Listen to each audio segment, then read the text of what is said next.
Hi friends, welcome back to my channel. ನಾನು ನಿಮ್ಮ ಜ್ಯೋತಿ. ಇವತ್ತು ಸೀಮೆ ಬದನೆಕಾಯಿ ಹೇಗೆ ಮಾಡೋದು ಅಂತ ನೋಡೋಣ ಬನ್ನಿ. ಮೊದಲಿಗೆ ಸೀಮೆ ಬದನೆಕಾಯಿನ ಈ ಥರ ಚಿಕ್ಕದಾಗಿ ಕಟ್ ಮಾಡಿ ಇಟ್ಕೊಂಡಿದ್ದೀನಿ. ಅದಾದ ನಂತರ ಈರುಳ್ಳಿ, ಸ್ವಲ್ಪ ಹಸಿಮೆಣಸಿನಕಾಯಿ, ನಾನಿಲ್ಲಿ ಒಂದು ಈರುಳ್ಳಿಯನ್ನು ತೊಗೊಂಡಿದ್ದೀನಿ.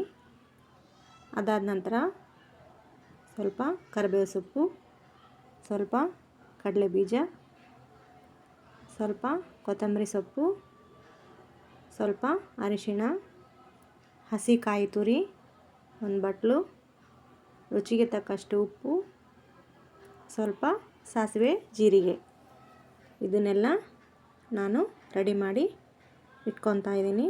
ನೋಡಿ ಏನೇನು ರೆಡಿ ಮಾಡ್ಕೊಂಡಿದ್ದೀನಿ ಅಂತ. ಹಸಿಮೆಣಸಿನಕಾಯಿ 5ರಿಂದ 6 ತೊಗೊಂಡಿದ್ದೀನಿ. ಬನ್ನಿ ಹೇಗೆ ಮಾಡೋದು ಅಂತ ನೋಡೋಣ. ಮೊದಲಿಗೆ ಇಲ್ಲಿ ನಾನೊಂದು ಪ್ಯಾನ್ ಇಟ್ಕೊಂಡಿದ್ದೀನಿ. ಅದಾದ ನಂತರ ಪ್ಯಾನ್ ಕಾದ್ಮೇಲೆ ಅದಕ್ಕೆ ಸ್ವಲ್ಪ ಎಣ್ಣೆ ಹಾಕ್ಕೊತಾ ಇದ್ದೀನಿ. ಎಣ್ಣೆ ಕಾದಿದೆ. ಇವಾಗ ಇದಕ್ಕೆ ಸಾಸಿವೆ, ಜೀರಿಗೆ ಮತ್ತು ಕಡಲೆ ಬೀಜ ಇವೆರಡನ್ನು ಹಾಕಿ ಸ್ವಲ್ಪ ಹೊತ್ತು ಫ್ರೈ ಮಾಡ್ಕೊಳ್ಳಿ.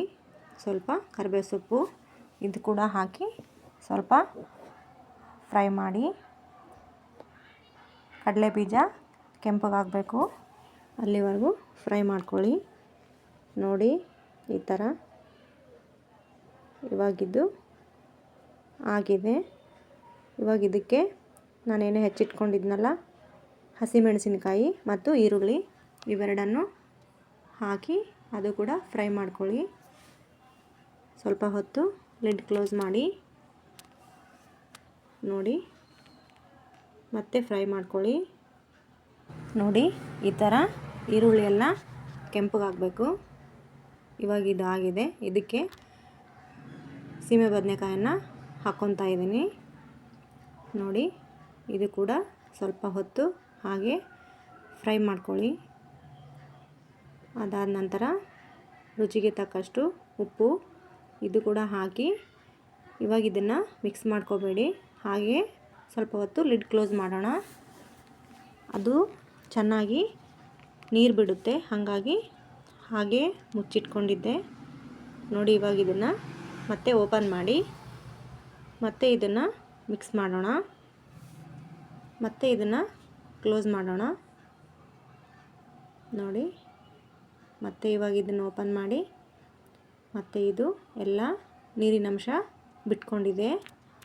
ಮತ್ತೆ ಫ್ರೈ ಮಾಡಿಕೊಂಡು ಇದಕ್ಕೆ ಸ್ವಲ್ಪ ಅರಿಶಿಣ ಬೇಕಿದ್ದರೆ ಹಾಕೋಬೋದು, ಇಲ್ಲಾಂದರೆ ಸ್ಕಿಪ್ ಮಾಡ್ಬೋದು. ನೋಡಿ ಇವಾಗ ಮತ್ತೆ ಫ್ರೈ ಮಾಡಿದ್ದೀನಿ. ಮತ್ತೆ ಇದನ್ನು ಕ್ಲೋಸ್ ಮಾಡೋಣ. ಬನ್ನಿ ಮತ್ತೆ ಇದನ್ನು ಓಪನ್ ಮಾಡಿಕೊಂಡು ನೋಡೋಣ ಬೆಂದಿದೆ ಅಂತ. ಇದು ಆಲ್ಮೋಸ್ಟ್ ಹಾಗೆ ಫ್ರೈ ಮಾಡ್ತಾನೆ ಇರಬೇಕು.